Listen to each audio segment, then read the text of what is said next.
Hindi mo talaga mapigilan yung sarili mo na hindi mang-adhom. Nawa next time, Brother Mark Cumbaw, bro, matutunan mo na wag kang lumagpas sa rules, no? Focus ka lang dapat sa topic. Next time sana para matuto ka, next time maiwasan mo yung mga bagay na yan. Okay, Brother Jando, bibigay ko sa yung 11 minutes para sa yung final conclusion, bro. So, the floor is yours, Brother Jando. Go ahead. Okay, thank you sa pagkakataon ko na itong magsalita. Unang-una, dahil sinagad ni masyado ni Mark Cumbaw yung ating pasensya. No? Ipapaalam ko lang na huling debate na namin ito, ibablock ko na siya sa Facebook, sa Messenger. Ibablock ko na siya. Bakit? Ang napag-usapan namin, ipapakita ko sa inyo. Ayan o, tinan nyo. Oo. Ito. Papakita ko yung aming pinag-usapan na sabi, ito yan o. Yung chat namin o. Sabi ko, Cumbaw, hindi is a negative form. Ako ang affirmative dyan.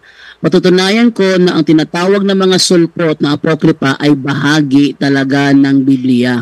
Yan ang aming tema. Wait lang.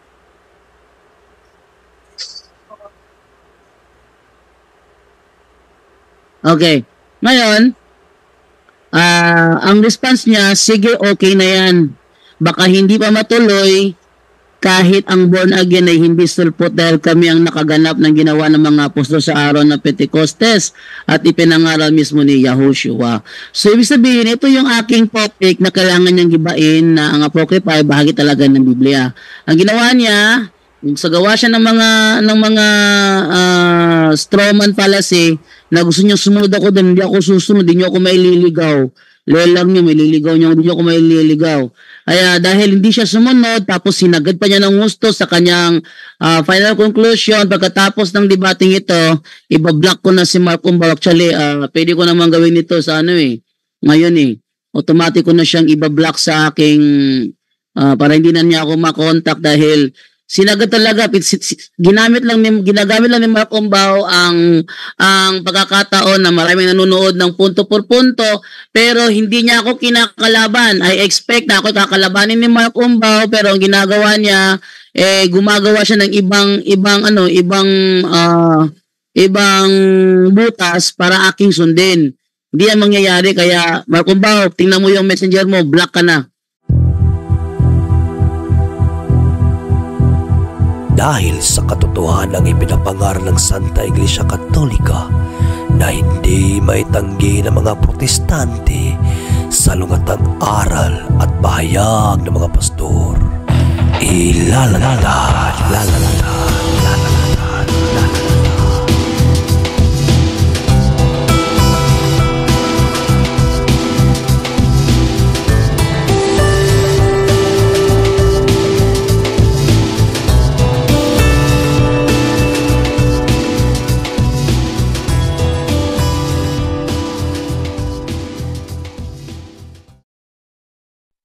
Bag sauce simbahan.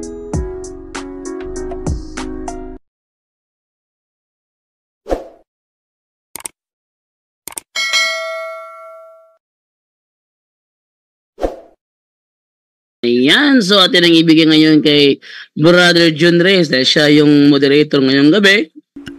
Lang mag-take over. Brother John Reyes, go ahead. Alright, Brother Jando, maraming salamat, no? So, isang mapagpalang gabi sa ating lahat, mga kapuntos at mga kaabag, no? Shout out po sa lahat ng mga viewers dyan sa Facebook kasi walang punto por punto ngayon sa YouTube dahil nag-live sila Ate Edna. So, sa lahat ng mga ka-Facebook natin dyan na punto por punto viewers, isang mapagpalang gabi po sa ating lahat. So, ngayon po ang pangsiyam na debate ni Brother Jando at ni Brother Mark Cumbaw, no? Infinite po ito infinite. Katapusan tong debate nila hanggat hindi magiging katoliko si Brother Mark Cumbaw. Huwag nating tatantanan. Malay natin, through this evangelization process ni Brother Jando kay Brother Mark Cumbaw, matauhan si Brother Mark Cumbaw. So, ipagdasal din natin at the same time. So, shout out dyan sa mga kaabag ko na nandito na. Hindi ko na kayo isa-isahin na kasi para mabilis tayo kasi hindi naman to hindi to tanungan ito po ay between Jando and Mark Cumbaw lamang No? So, shout out ko na lang kayong lahat dyan. At, pag-ratings muna natin si Brother Mark Umbaw, no? Bago natin at basahin ang kanilang temang pag-uusapan at ang siyempre mga rules, no, sa debating ito para mapanatili ang matiwasay na talakayan nila at hindi hindi mapunta sa sigawan na naman, no. So imo-moderate natin ng maayos ang kanilang debate ngayon at para marami kayong matutunan at hindi inis ang inyong masasaksihan ngayon dahil sa nagsisigawan sila, kaya i-moderate natin yan ng maayos. So bago natin start, Brother Mark, bro, mag-say hi ka muna, bro, sa mga nagmamahal sa iyo, Brother Mark. Okay, mapagpalang gabi sa lahat ng bubuo ng Punto por Punto at sa mga makakapanood ng talakayan nito. Nawa ay kung anong katotohanan siya ang maghari. Okay? At nawa ay ang bawat na lahat ng makikinig ay buksan natin ating isip, ating puso, timbangin natin ating mapapakinggan, pag-aralan natin ng mabuti dahil ang nakasalalay dito ay ating eternal life. Napaka-importante po niyan. Yun lang po. Maraming salamat. Mapagpalang gabi. Maraming salamat, Brother Mark Umbaw, no? So speaking of eternal life, sana magkita-kita tayo doon, no, tayong lahat. At ano nga ba, no, ang kanilang pag-uusapan ngayong gabi, mga kapuntos. So ayon po sa yes? Kanina po mga kapatid ay nakapag-set up na tayo, kaya lang nawala po tayo. Naririnig na eh. Sige. Mute ka muna, Brother Romel. Alright, okay, so Sorry. okay lang, Brother Romel. Shout out kay Brother Romel at sa kanyang mga kakap dyan na nanonood, no? Isa pong mapagpalang gabi sa inyong lahat dyan at i-enjoy po natin ang gabing ito dahil for sure marami na naman po tayong matututunan dahil napaka-interesante ang kanilang pag-uusapan ngayon, no? So ano bang kanilang pag-uusapan? Patutunayan ni Brother Jando kay Mark Umbaw na ang Apocrypha books na tawag ng mga protestante ay bahagi talaga ng Biblia. So napakaganda nito sa mga kapatiran nating Katoliko na hindi pa alam ang mga bagay na ito. So pagkakataon nyo po ito para malaman kung ano ba itong apocryphal books no, na pag-uusapan nila na kasali dapat sa Biblia, ano-ano bang mga ito. So stay tuned po, na mga kapatid, para lalo pang lumawak ang inyong kaalaman patungkol po sa Biblia at sa katuruan ng simbahan at syempre sa history din ng simbahan. Ha? So yan po ang kanila pag-uusapan. At syempre hindi po mawawala ang ating pong moderators rule para mapanatili po natin na matiwasay ang debating ito. No? So una talaga dyan, respect the moderator. Okay? So ito, pag sinabi ko na moderator's time, dapat walang magbabatin para hindi magulo, no? Para maayos natin yung usapan.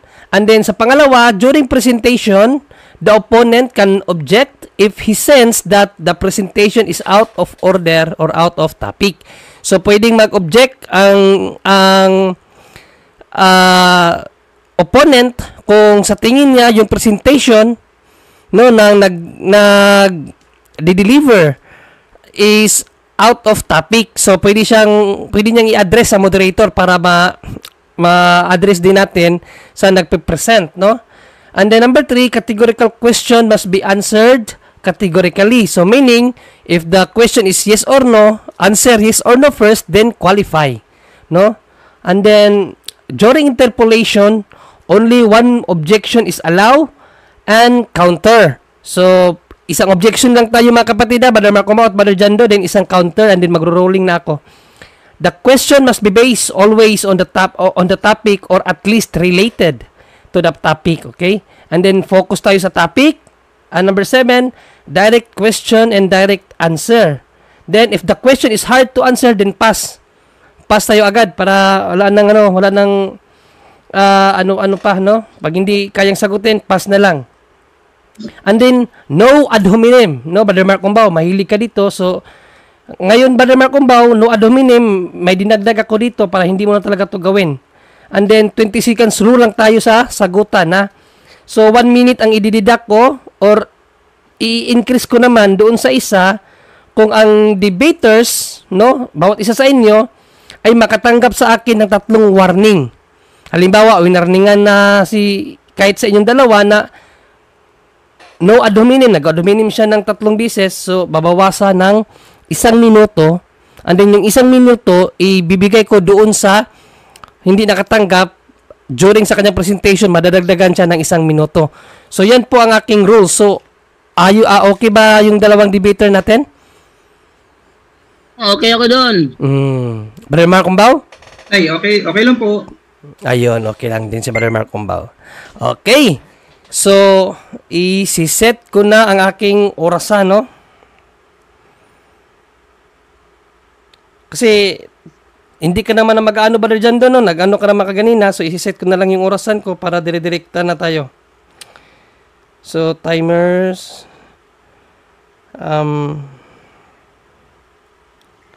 Wait lang, ha? 0, and then... Ilan ang minutes nyo, Brother Jando? 10 minutes lang or 15? 10 lang, 10. 10 minutes ang stand, and then ang interpolation? 10 din. 10, and then... Rebuttal, 10. Rebuttal, 10 minutes din, and then? Question and answer, 10. And then ang final conclusion? 10. 10 din, 10 lahat. So, 10, Both 10, 10, disarapin pala to. Okay, so, stopwatch. So, start tayo sa 10 minutes, no? Okay, so, Brother Jando, ang iyong 10 minuto ay mag-uumpisa kapag magsalita ka, Brother Jando. Go ahead. Okay, thank you po sa inyong lahat na nakaantabi ngayon. Actually, ito ay masyadong inaapura ni Mark Umbaw. Wala pa sana akong plano. Dahil katunayan ngayon, Monday night is day off tayo. Dahil masyado niyang inaapura, pinabigyan ko na lang. At gusto niya patunayan na ang Apokripa ay hindi bahagi ng Biblia. Sabi ko, hindi pwede yung ganun kasi nasa negative form ka. So, kailangan ako na lang yung mag-istamp. Patutunayan ko lang na ang tinatawag ng mga protestante na Apokripa ay bahagi talaga ng Biblia. Tapos, sinabihan ako ni Mark Umbaw na ready na ba daw ako? Sabi ko naman, ay ready ako, pero actually, hindi talaga ako nakapaghanda dahil galing ako doon sa Hagna. Binilhan ko ng computer si Eugene Gapo. Kaya, kakarating ko lang.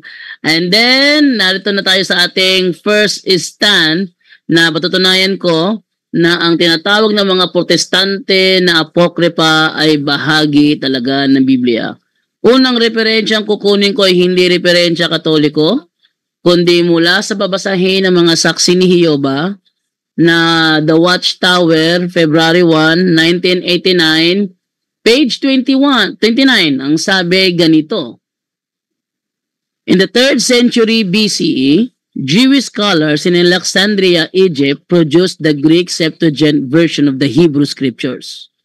Sabi daw, noong 3rd century BC, nag-produce ang mga Jewish scholars sa Alexandria ng Greek Septuagint version of the Hebrew Scriptures, which came to be used, na ito'y ginagamit by Greek-speaking Jews. Ito yung ginagamit ng mga Greek-speaking Jews kasi ano siya translated siya into Hebrew, into Greek language, yung Hebrew. All over the world, no, ginagamit siya ng mga Greek-speaking Jews. In time, the Jews stopped using it. But it became the Bible of the early Christian congregation. When Christian Bible writers quoted from the sacred Hebrew scriptures, they used the Septuagint. Sa madaling salita, kapag gumamit ang mga Christian writers, no? Christian Bible writers ng quotation from the Old Testament, ang ginagamit nila yung Septuagint, hindi yung Hebrew Old Testament. Ang ginagamit nila yung Septuagint. When Christian Bible writers, sabihin, mula sa Mateo hanggang sa Revelation, pag nag-quote sila from the Old Testament ng mga prophecy at kanilang pinapaliwanag, ang kanilang ginagamit ay ang Greek Septuagint o LXX. Ang tanong ngayon, ilan ba ang libro meron ang Greek Septuagint? Yan naman ang ating alamin kung ilan lahat ang libro na ginagamit ng Greek Septuagint. Ito yung ating ipakita sa screen natin yung ating ebidensya. Ito yung Septuagint. Yan, Septuagint. The Septuagint, sometimes referred to as the Greek Old Testament of the translation of the 70, and often abbreviated as LXX, is the earliest extant Greek translation of the Hebrew Bible from the original Hebrew. So ito yung ginagamit ng mga early Christian Bible writers when they use the Hebrew Bible, they use the Greek Septuagint. Ngayon, anong mga libro meron ang Greek Septuagint? Itong ating tingnan, anong mga libro ito?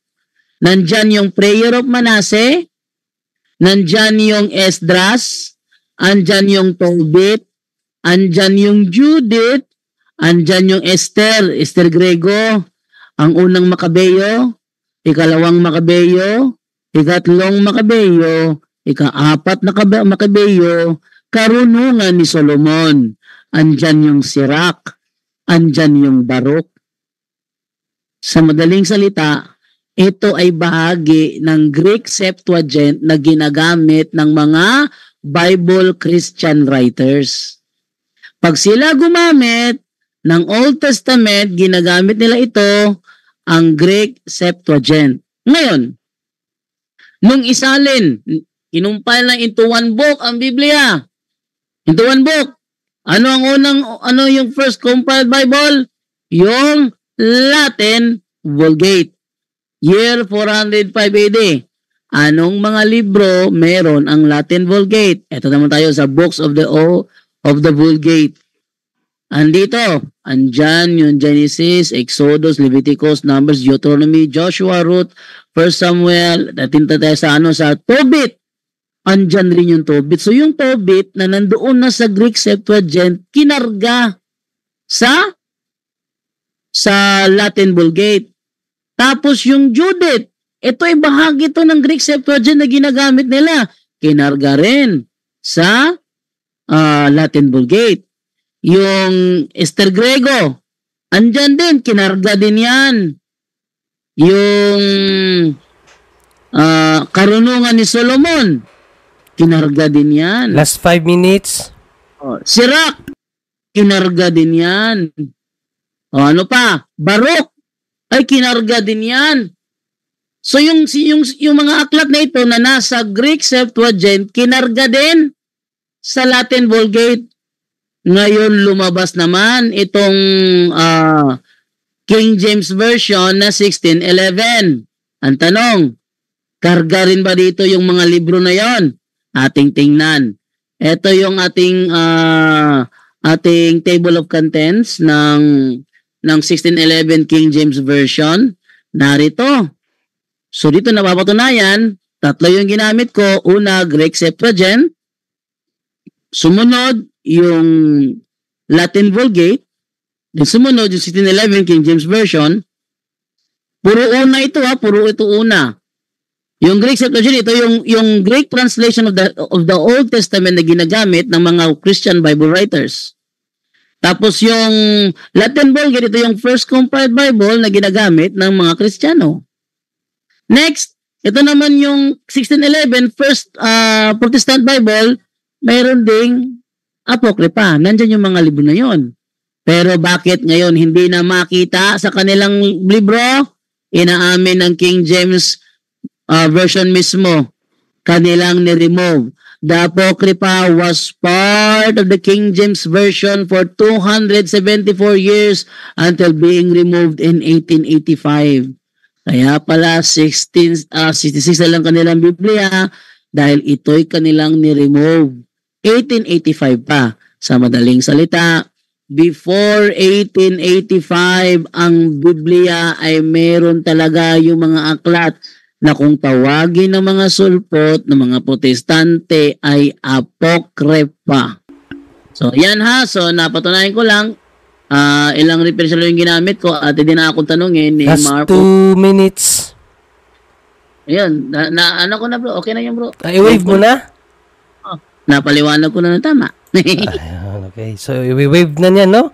Meron pa sanang 2 minutes si Brother Jando, pero ni-wave na po niya kasi para sa kanya, enough na po yung kanyang ibinigay na mga referensya para magpapatunay sa kanyang tema na patutunayan niya kay Brother Mark Umbao na yung mga apocrypha books na tawag ng mga protestante ay bahagi talaga ng Biblia.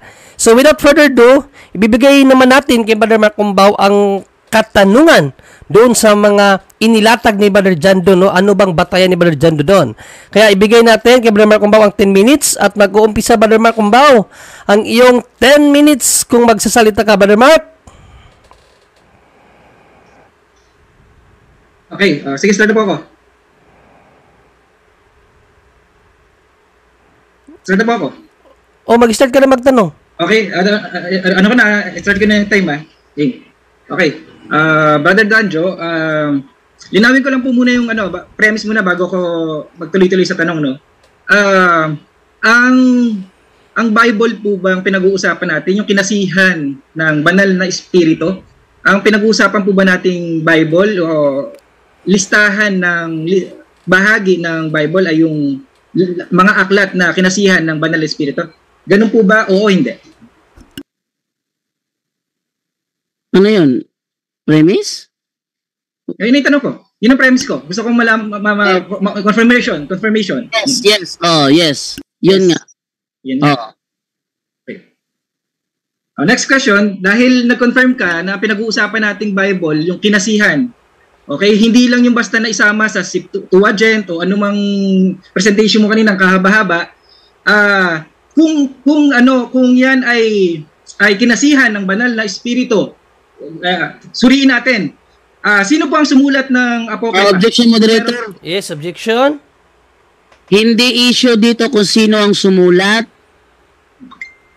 Irrelevant na tanong niya. Hindi namin issue kung sino ang sumulat. Ang kanyang kailangan dito sa akin is nandyan ba talaga sa Biblia o wala? Yan ang aming pag-uusapan eh. Andyan ba talaga o wala? Okay, no? So, ang objection niya, Brother Mark Umbao, dahil yung question mo daw is irrelevant, no? So, bago ako mag-ruling, bibigyan ko muna ng counter-objection si Brother Mark Umbao. Anong counter-objection mo, Brother Mark Umbao? Irrelevant daw yung iyong katanungan. Hindi yun irrelevant dahil ang pinag-usapan namin ang kinasihan ng banal na espiritu. Kailangan suriin yung sumulat niyan. Kung sino-sino lang, gawa lang ng kung sino-sino, ay mapanganib kung ating paniniwalaan kung sino-sino lang ang sumulat. Okay na yan kasi counter-objection lang. So, ang ruling ng moderator, the question by the Jando is accepted. No, kasi isa sa rule natin is at least related to the topic. So, related naman, no, kasi hindi naman pwede na walang sumulat nun. So, Brother Jando, bibigyan kita ng 20 seconds again sa iyong pagsagot, Brother Jando. Kailangang masagot yon kasi related naman yun, bro, sa tanong niya kung sino ang sumulat para makita natin na inspired books ba ito. Kasi pag sinabi kasi natin inspired books, yun talagang nasa Bible. So, Brother Jando, 20 seconds, bro. Go ahead. Hindi ko maibigay sa kanya yung mga personal letter kung isa-isahin niya. Kasi hindi ko naman alam kung sino nagsulat nung ibang aklat. Kung doon siya mag-focus. Ang kailangan niyang focusin sa akin ngayon is nandyan ba talaga yan sa Biblia o wala. Kasi yan ang aming pinag-usapan. Ang sabi niya, hindi daw bahagi ng Biblia ang Apokrypha. Okay, so, time. Next question. Mag-focus po sa main topic. Next question. Next question, Brother Danjo. Halimbawa, magtayo ako ng paggawaan ng libro at mag-print ako ng libro, tanggalin ko yung ibang bahagi ng libro. Ano na patunay mo? Anong pinagkaiba na nang hindi mo alam kung sino yung sumulat o yung binago ko yung tinanggal ko yung mga bahagi ng nagdagdag ako or nagdagdag or nagbawas ako ng bahagi ng aklat ng Bible Moderator's time muna, no? So, moderator's time, ang natirang oras is 2 minutes and meron pang 8 minutes na natira. So, ang na-consume is 2 minutes and 9 seconds sa tanungan. Brother Mark Cumbaw, direct question tayo, bro. Huwag mo nang pahabain yun kasi sa rule number 7 natin, direct question. Huwag ka nang magdiskurso, bro. Tanong na agad, okay? So, isang warning yan, ha?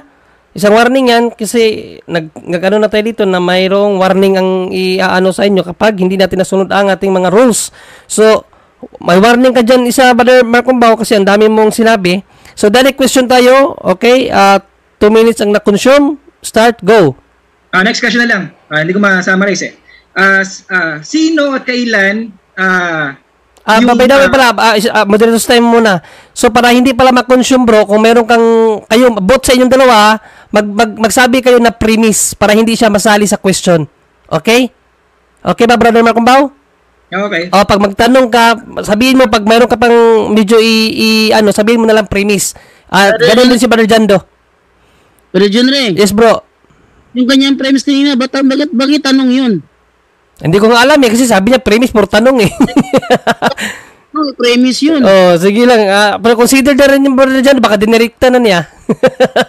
Okay, so, basta may rule tayo na direct question. Pag hindi pa kayo mag-direct question, sabihin nyo lang premise muna para hindi masali sa rules natin. Okay? So, patuloy ba na Mark Cumbaw? Okay. Next question na lang. Okay. Saan po nabibilang ang apokripa? Sa kautusan ni Moises, sa mga awit, o sa mga propeta? Saan nabibilang ang apokripa? Mga aklat ng apokripa? Sa kasaysayan siya nabilong. Siya ay sa kasaysayan. Pero, hindi naman mahalaga kung saan siya nabilong. Ang mahalaga, may ebidensya ako na bahagi talaga siya ng Biblia mula pa noong una. So, hindi siya dagdag, tinanggal lang ng mga sulpot. At least may ebidensya ako. Yun ang mahalaga dito. Yun ang gibain mo, yung ebidensya ko. Huwag kang magbutas ng iba dyan. Okay, next question. Next question. Okay, next question. Anong talata sa apokripa books ang tinupad o kailangan matupad tungkol kay Yahushua? Anong talata? May alam ka bang talata na kailangan matupad dito? Okay, objection. May objection? Moderator, ang pinag-usapan namin kung bahagi ba talaga yan ng Biblia o hindi. Yan ang aming pinag-usapan.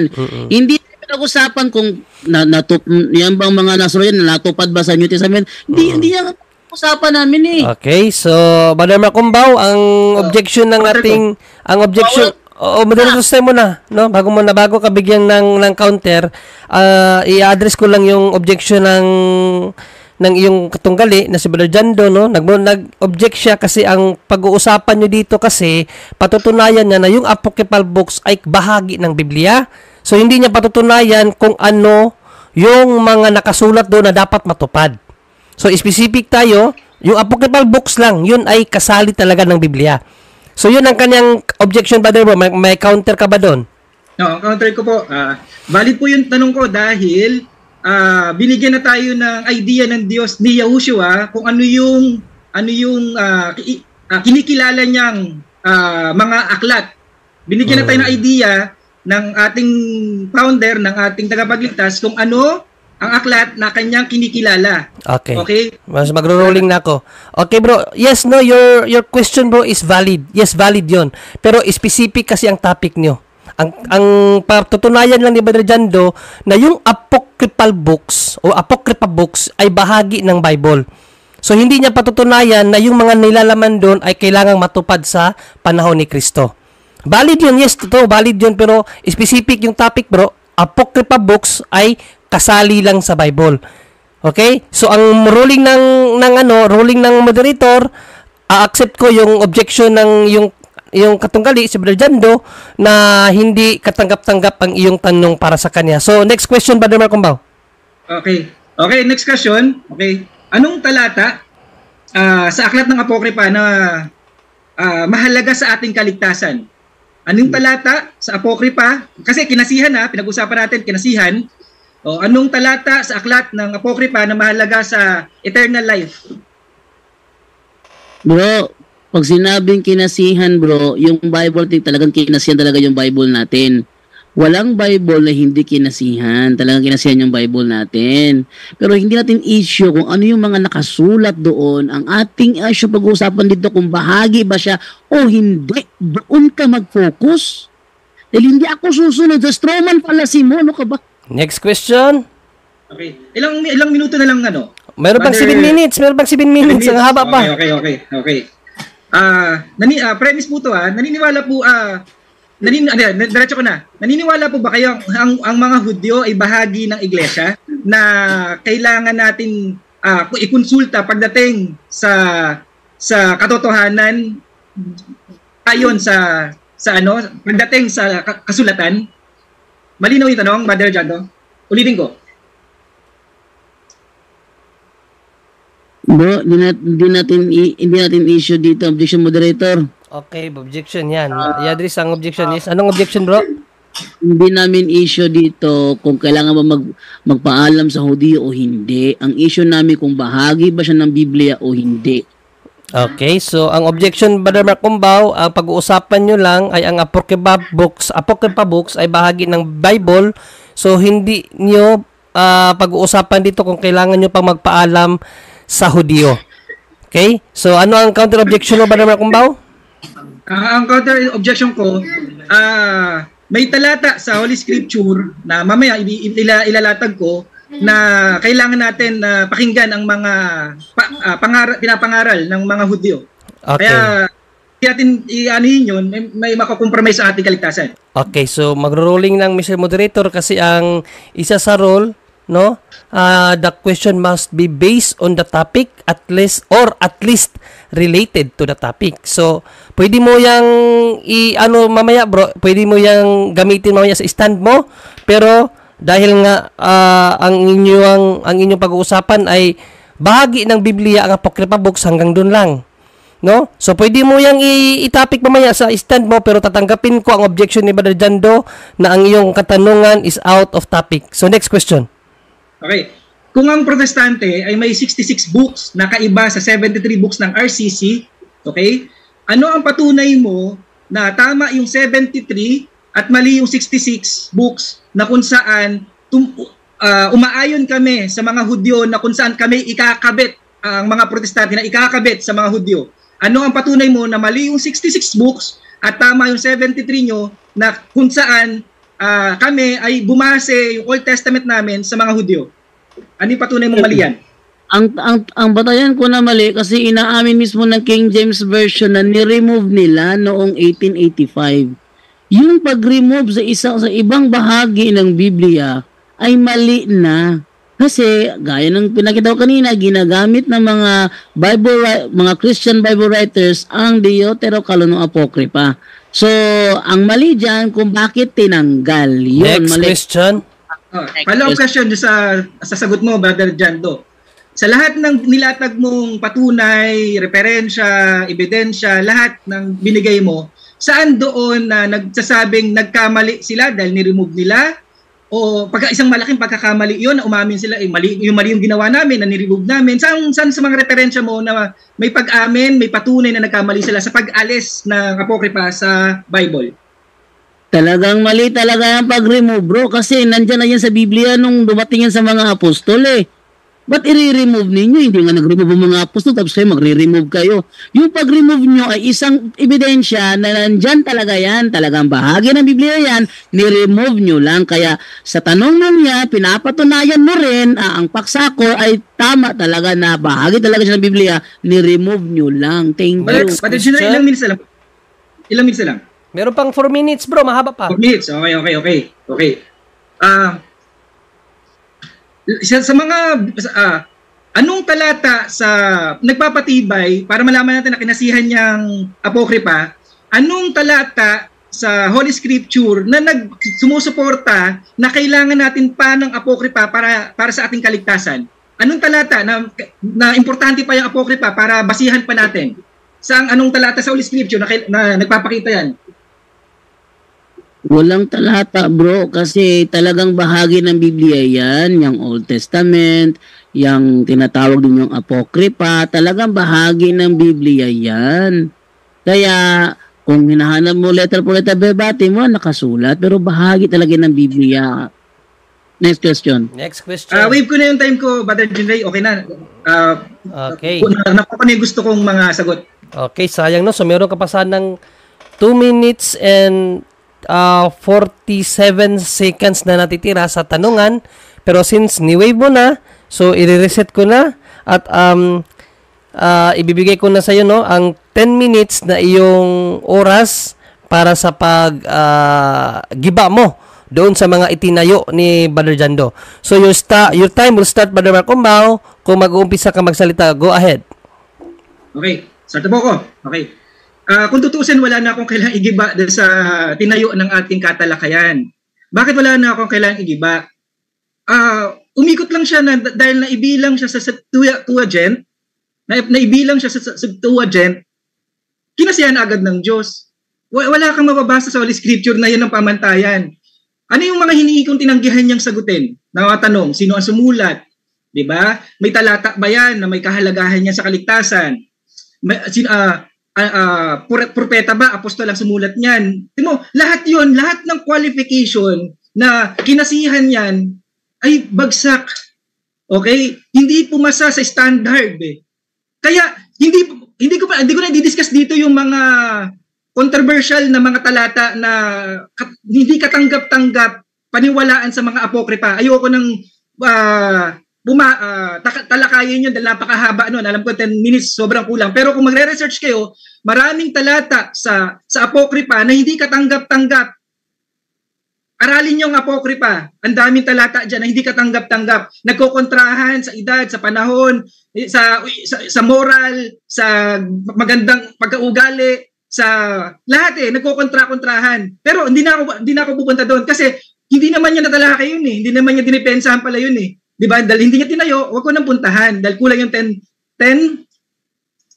minutes. Tapos ang sabi, ito, kung unawain natin ang pandaraya ng Diablo, kung uunawain natin ang pandaraya ng Diablo, palalabuin niya yung malinaw para yung katotohanan mapilipit, at ang kasinungalingan ang mapaniwala sa tao. Okay? Ganun ang pandaraya ng Diablo. Ito ang katuroan o aral na walang kaugnayan sa eternal life, walang kabuluhan yan. Sabi nga sa Mark 8:36, aanuhin mo ang isang buong sanlibutan, na isang kaluluwa mo ay mapapahamak, malinaw sa talata sa Mark 8:36 na lahat ng walang kaugnayan sa eternal life ay walang kabuluhan. At naniniwala ako, Brother Jando, na sapat ang 66 books ng Holy Scripture, baka sobra pa nga para ang tao ay maligtas. Okay? Sapat ang 66 books ng Holy Scripture para ang tao ay maligtas. Hindi ko na kailangan kumonsulta pa sa apokripa kung saan ang daming nagsasalungatan dyan. Okay? Sabi nga dito sa John 20:30, John 5:13, di ba? Naisulat yung ang 1 John 5:13, naisulat ang Holy Scripture para para sa ating kaligtasan. Pinagtibay pa nga ng 2 Timothy 3:15 and 17. Sabi mula pa ng sanggol, inyong nalalaman ang mga banal na kasulatan na makapagpadunong sa inyo sa ikaliligtas sa pamamagitan ng pananampalataya kay Christ, kay Yahushua, upang ang tao ng Diyos ay maging sakdal. Enough talaga, sapat ng Holy Scripture, yung mga nakasulat sapat tinuruan lubos sa lahat ng mga gawang mabuti. Kaya wala nang kulang sa nakasulat Wala nang kulang sa nakasulat. Ang problema, hindi kinilala ni Yahushua yung founder natin at yung ating tagapagligtas, nag-iisang Diyos, hindi na nga in-acknowledge yung ibang aklat Sabi niya, kautusan ni Moises, mga propeta, at mga awit. Malinaw yan. Anong ibig sabihin? Para hindi ka na nga maligaw. Kasi ito linawin ko, Brother Jando, kung yung 10 kautusan at yung 600 other laws, napakarami yan, pinaiksi yan sa 2 salita, 2 phrases. Ano yun? Mahalin mo ang Diyos at mahalin mo ang kapwa mo gaya ng iyong sarili. Pinasisimple. Ang Diyos, Para maabot ang ating kahinaan, ang ating kababaan, pinasisimple ang mga bagay-bagay. Pinasisimple, hindi pinagugulo. Ang trabaho ng Diablo, paguluhin ng utak ng mga tao para malito makapasok ang katuruan ng bulaang propeta. Okay? Bakit pinagugulo ng demonyo, ng Diablo yan? Bakit ang daming sacrament na pinapasok yung Diablo na yan na direct na direktang kumukontra sa ebanghelyo? Bakit? Kasi nga, Objection, moderator. Yes, may objection muna. So, ipagpahintulot ko, ayon sa rules natin, pwedeng maka-object ang isang katunggali kung sa tingin niya ay wala na sa topic yung sinasabi ng presentor. So, Brother Jando, ano mo, Brother Jando? Ang objection ko, ang kalangan niyang dahil negative siya, patunayan niya na hindi bahagi ng Biblia. Gawa niya, gumagawa ng ibang butas, hindi ako pwedeng sumunod doon, strawman fallacy yun eh. So hindi ako susunod. So saan ako kukuha ng aking tanong? Kung hindi niya targetin yung aking topic. Ang topic ko, patutunayan ko, moderator, na ang tinatawag ng mga protestante ng apokripa ay bahagi talaga ng Biblia. So yun ang gibain niya by proving na hindi talaga siya bahagi, dinagdag lang ng Katoliko. So ibig mong sabihin na gusto ko lang maklaro na ang objection mo ay hindi niya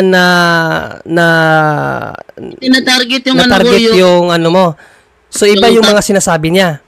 Iba yung sinasabi niya dito. Okay, so Brother Marcumbaw, ang objection ng ating kapatid ay hindi mo natumbok yung dapat mong gibain. So, yes, bago kita bigyan ng counter, gusto ko lang i-address yung objection niya sa'yo na yung presentation mo ay hindi ayon sa pinag-uusapan nyo. So, Brother Marcumbaw, bago ako magbigay ng ruling, so ano ang counter objection mo, bro? Okay, ang counter ko, sa simula pa lang sinabi ko, wala na akong gigibain eh. Kasi ang umikot lang yung kanyang tinayuan, ang tinayuan lang niya nakasama sa Septuagint. Suriin natin kung tama yung pagkakasama niya sa Septuagint. Hindi sulat ng mga kinasihan ng Diyos. 'Di ba? Hindi kinilala ng ating tagapagligtas, 'di ba? Hindi malaman sino author. Maraming controversial na talata 'yan, 'di ba? Kaya doon pa lang, bagsak na eh. Wala, okay. Hindi na nakatayo, kaya nagtatayo na ako para mas maliwanagan ng mga nakikinig. Mag-rolling na ako. So, ang rolling ko, Brother Marcumbaw, ay tanggap ko ang objection ng Mr. Moderator. No? So, claim mo lang yon na wala kang gigibain. Dahil sa katotoo lang, dapat gibain mo yung mga prinisinta niyang dokumento, Brother Marcumbaw. May pinakita siya mga dokumento na nagpapatunay na ang Apocrypha books ay kasama talaga sa Biblia. So, kailangan i-counter mo yun. Kinakailangan magpalabas ka rin ng mga dokumento na nagsasabi na ito may dokumento din ako na walang Apocrypha books. Kasi nagpakita siya. Okay, bro? So, hindi po enough, bro, ang verbatim. Okay? So, hindi enough ang verbatim. So, i-address ko, Brother Marcumbaw, kinakailangan mong magiba yung kanyang i-present at hindi magbabase sa yung isip lang na wala kang dapat gibain na meron naman dapat kang gibain. Okay, bro? Ilang minuto na lang po? Meron ka pang natitira na 5 minutes and 13 seconds. So, marami ka pang masasabi dyan na makagiba doon sa kanyang pinipresent. So, mag-i-start uli ang iyong oras, bro. Pag magsalita ka, go ahead. Okay. Para gibain yung lahat ng nilatag niya sa isang talata lang. Luke 24:44. Sabi pagkatapos sinabi niya, pahayag ni Yahushua to sa kanila. Ito tinutukoy ko na sabihin ko sa inyo noong kasama pa ninyo ako. Dapat matupad ang lahat ng nasusulat tungkol sa akin sa kautosan ni Moises, sa aklat ng mga propeta at sa aklat ng mga awit. Tanggap ni Brother Jando na sa kaysaysayan na bibilang yung kanyang pinagtatanggol. Wala dito sa nabanggit ni Yahushua. Wala. Ibig sabihin, hindi kinikilala ng ating tagapagligtas. Isang talata, giba na agad yung kanyang kahaba-haba ng presentation na isa lang ang poste na napakanipis na kung saan kasaysayan. Oo. Pwede nating, yung almanac, isama na natin sa Bible. Oo. Yung Noli Me Tangere, isama na natin sa Bible. Ganun po ba yun, Brother Jando? Hindi. Mali yun. Kasi, Ito, may mga talata sa Isaiah 7:14, Matthew 1:24, yung Isaiah Isaiah 7:14 katuparan ng Matthew 1:22, yung Micah 5:2 katuparan ng Matthew 2:1, so on and so forth and so on. Napakaraming talata na nagko-complement, nagbibigay ng confirmation ang Old and New Testament ay magkaugnay katulad ng nasulat sa 1 John. 'Di ba? Sabi sa 1 John, 'di ba? Mga minamahal, 'di ba? Hindi isang bagong utos ang isinusulat ko sa inyo, kundi ang dating utos na nasa inyo simula pa. Ha? Ito yung mensaheng narinig sa inyo. Yes, counter objection. Anong objection? Counter tuloy. Nabihan mo na si Mark Ombaw na banggain yung aking ebidensya pero patuloy pa rin siya sa strawman fallacy niya. Okay. So, Brother Jando, meron siyang ginamit na talata daw na panggiba. Yun daw Luke. So, yun ang ginamit niya panggiba. So, accepted natin yung Brother Jando na yun ang ginamit niyang panggiba. So, ikaw mamaya bro, ikaw naman ang magpamali doon sa ginamit niyang talata na panggiba na doon sa mga referensya mo. So, accept ko yun kasi meron siyang ginamit na talata niya. So, mamaya Brother Jando, gamitin mo yung yung butas na yan para igiba mo naman doon sa ginamit niyang talata na panggiba daw doon sa mga dokumento mo. Okay? So, magka-counter ka ba, Brother Marcomba, o direkto ka na? Counter ako. May counter ako. Sige, anong counter mo? Ang counter ko, malinaw yung pinanggalingan. Kaya ako nababanggit yung 1 John 2:7, 'di ba? Nabanggit ko yung sa Luke, 'di ba, na sa sulat ng sa kautusan, sa awit at sa propeta. Kaya Brother Jando, valid yung aking Brother Marcomba, i-address mo yung mo sa akin, wag sa kanya kasi counter objection yan, i-address mo sa moderator, wag direkta sa kanya, okay? So, okay, so meron ka pang natitirang 3 minutes and 24 seconds. So, mag-start ulit kapag magsalita ka. Okay. Ano ba ang paniniwala ng mga RCC sa Bible? Pag-aari nila, sila ang gumawa. Malinaw na malinaw, 'di ba? Malinaw na malinaw na ito'y isang kalapastanganan. Malinaw na malinaw, isa 'tong kalapastanganan dahil kung ang sa Isaiah 34:16 aklat ng Panginoon, 'di ba? Kung ang sa Isaiah 34:16 aklat ng Panginoon, ano sabi sa 1 John 2:7, 'di ba? Hindi 'to bagong utos. Meron pa nga dito sa Joshua 1:8, aklat na ito ng kautusan. 'Di ba? Ang tanong, sayang hindi ko nga natanong yung Isaiah 34:16, anong aklat ba tinutukoy doon? Aklat ba ni Isaiah? Aklat ba ng kung anong aklat? Ano bang aklat ang tinutukoy doon? Para maging malimitahan lang natin sa old, malimitahan lang natin sa aklat ni Isaiah. Dapat nalaman natin yan. Hindi ko nga lang sayang, hindi ako nagkaroon ng pagkakataon itanong yan Pero kung may pagkakataon siya sa rebuttal niya or sa conclusion niya, maganda, gusto ko marinig yan yung sagutin niya yon. Kung anong aklat ang tinutukoy sa Isaiah 34:16 para matanggihan natin na dapat nagko-complement o nagkakaroon ng confirmation sa New Testament ang Old Testament. Last 2 minutes. Sayang, hindi ko na itanong. Kaya, ayun, ano sabi sa Joshua 1:8? Aklat na ito ng kautusan. Di ba? Propesiya sa kasulatan. Nag-interchangeable to Yung kautusan, hula, propesiya. Yan ang aklat ng Panginoon Di ba? Pero kung ililimita lang ng mga RCC yan, di ba? Talagang maliligaw po talaga. Sa ganung pag-aaral, maliligaw po talaga tayo. Tapos, ano pa ba yung mga hindi ko na-tackle? Kasi wala na kasi akong pwedeng sundan doon sa sinabi ni Brother Jando. Dahil nga, lahat nga, objection, di ba? Objection. Iwas siya talaga Bakit? Halata naman kasi. Mahalata naman talaga na hindi kinasihan yan. Di ba? Sino ba mga sumulat niyan? Unknown. Di ba? Tapos, kasaysayan yan Yes, alam mo ba, Brother Jando, naniniwala rin naman ako dyan sa Maccabees, sa mga Tobit o mga na yan. Pwedeng referensya, yes, pero hindi yan kinasihan. parang no limit anger eh. Yes, pwede kong i-level siya sa ganun. Pwede kong paniwalaan yung ilang bahagi doon. Pero hindi para isandal ko yung kaligtasan ko doon, Brother Jando. Hindi. Kasi wala kang mababasa sa apokripa na ikaliligtas ng tao. Kaya kailangan mo nang alisin yan. O, alisin mo na yan kasi wala kang ikaliligtas ka dyan eh. Eh bakit nga ba sinulat ng kautusan? Sa John 20:30, 30:20 yata? Ano sabi? Para malaman nyo yung kaligtasan nyo, para magkaroon kayo, mag-isakdal kayo, malaman nyo yung may kaligtasan kayo, maligtas kayo. Yun yung purpose ng Holy Scripture, hindi para matuto ng arithmetic. O, last 10 seconds. Hindi para matuto ng kung anong karunungan. Okay? Lahat ng walang kaugnayan sa eternal life, walang Time. Okay, so uminit sa Brother Mark Cumbao, no?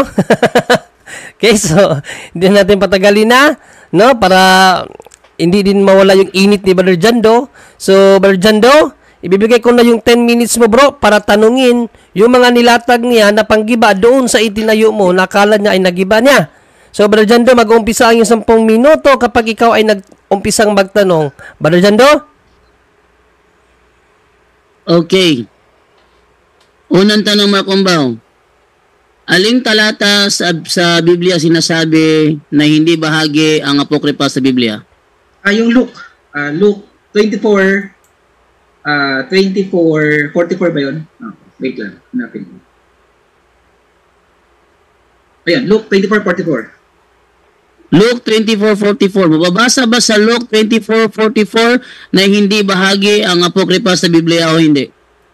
Hindi verbatim, pero malinaw dyan. Ang kinilala ng ating tagapagligtas para hindi tayo maligaw ay hinayag. Nagbigay siya ng listahan at malinaw yan yung aklat ng Moises, aklat ng propeta at aklat ng awit. Kunin mo yung referensya natin, yung mga Hudyo. May listahan sila niyan. At pasok na pasok, tugmang-tugma yung aming Old Testament sa Hebrew Bible. Okay, ginamit mo ang Luke 24:44.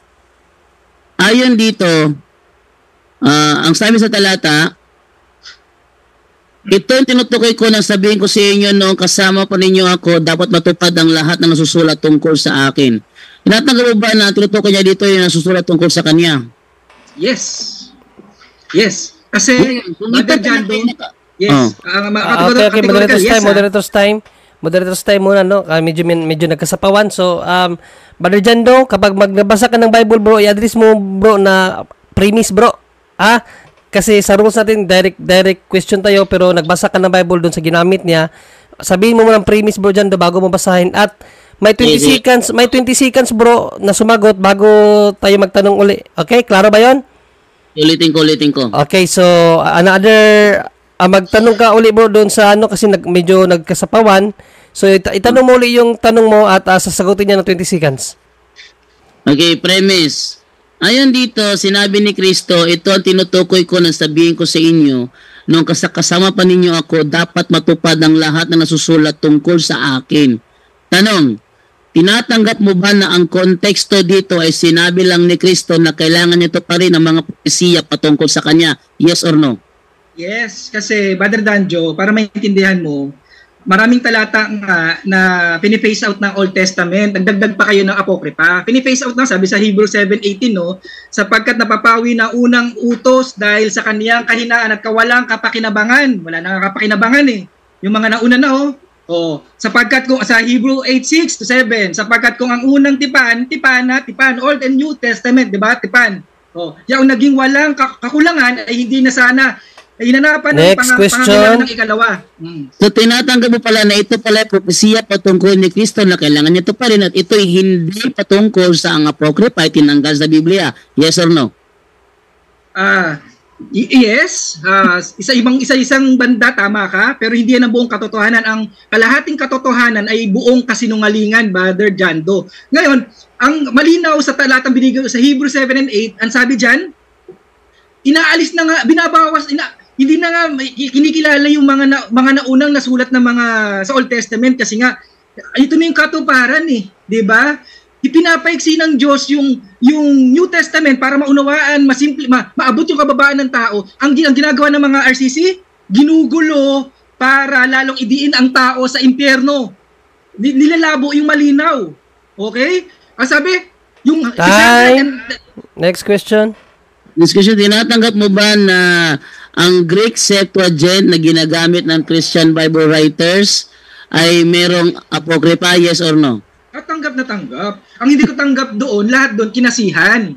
Okay. Oo, unang-una, hindi mo nga makilala kung sino yung mga nagsulat Pangalawa, paano yan pagitan niya ng Old and New Testament, yan yung mga panahon na tahimik na ang Holy Spirit. May talata yan, sana mahanap ko mamaya, madaanan ko, may ibigay ko sa Brother Danjo. Next question. Na inuuna na sila ng Holy Spirit.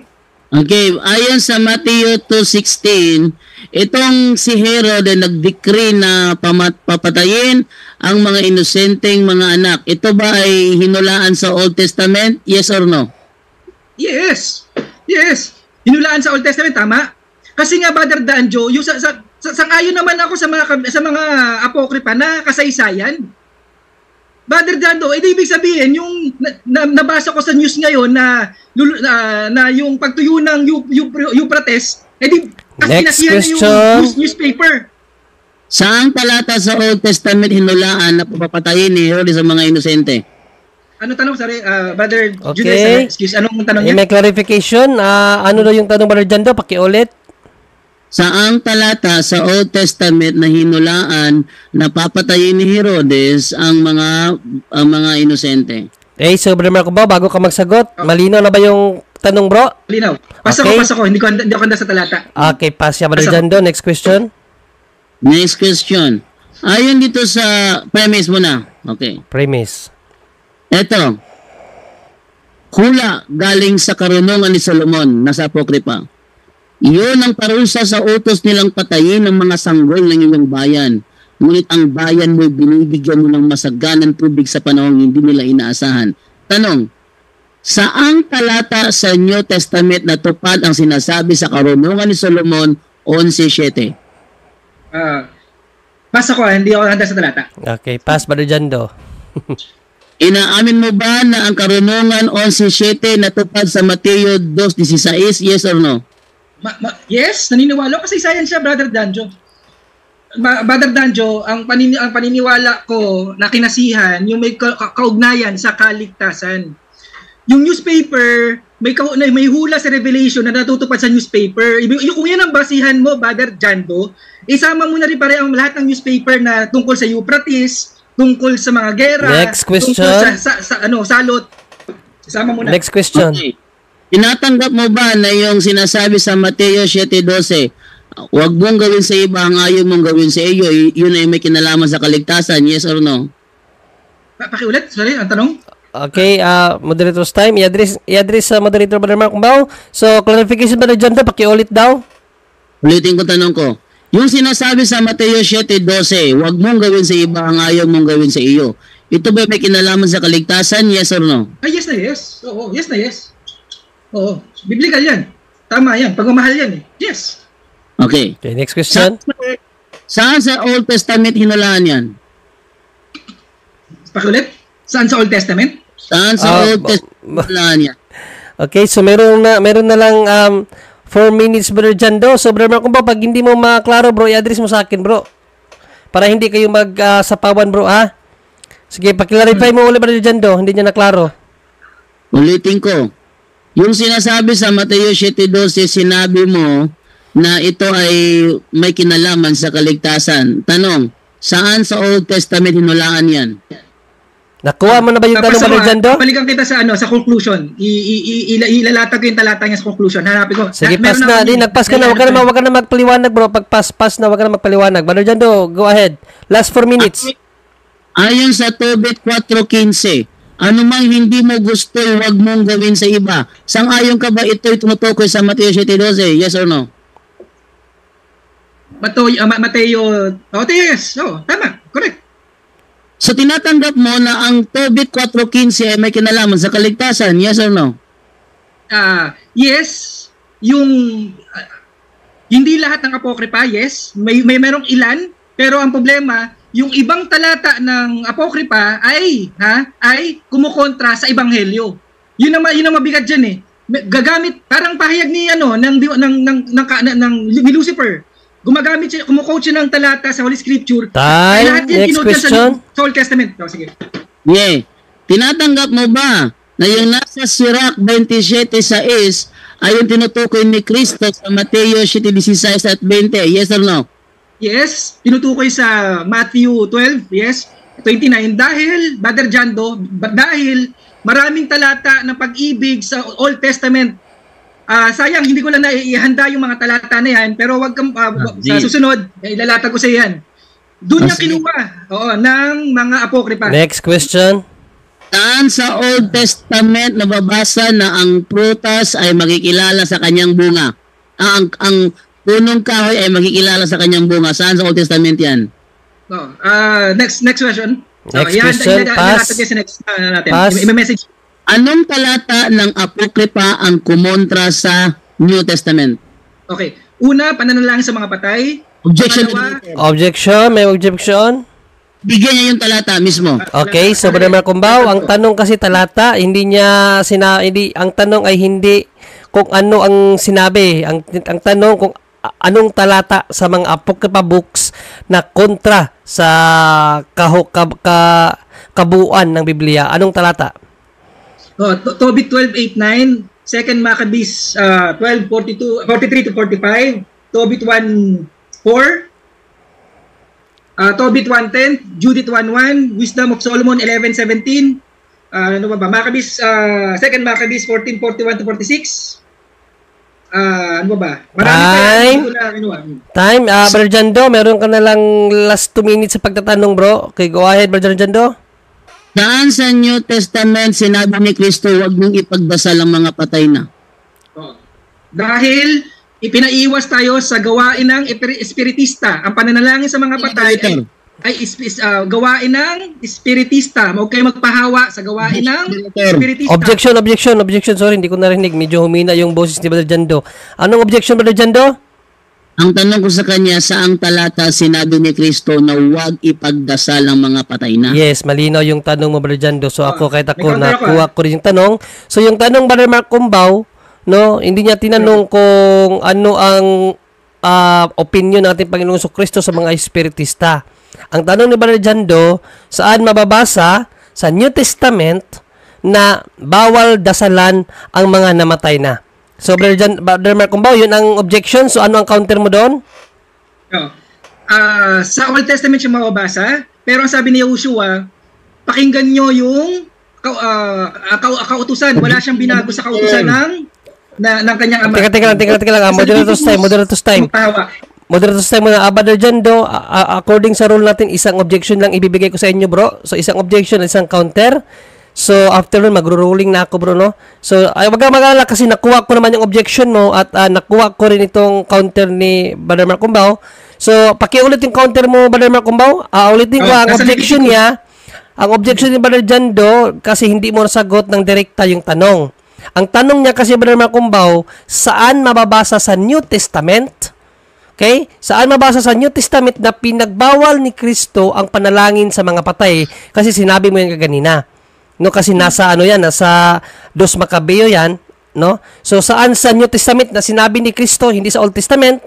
Okay? So yun ang tanong ni Brother Jando, kailangan sagutin mo ng talata para ma-address yung objection at ma-counter mo naman kung tama ang yung counter. Okay, go ahead, Brother Marcumbaw. Ano ang counter mo doon?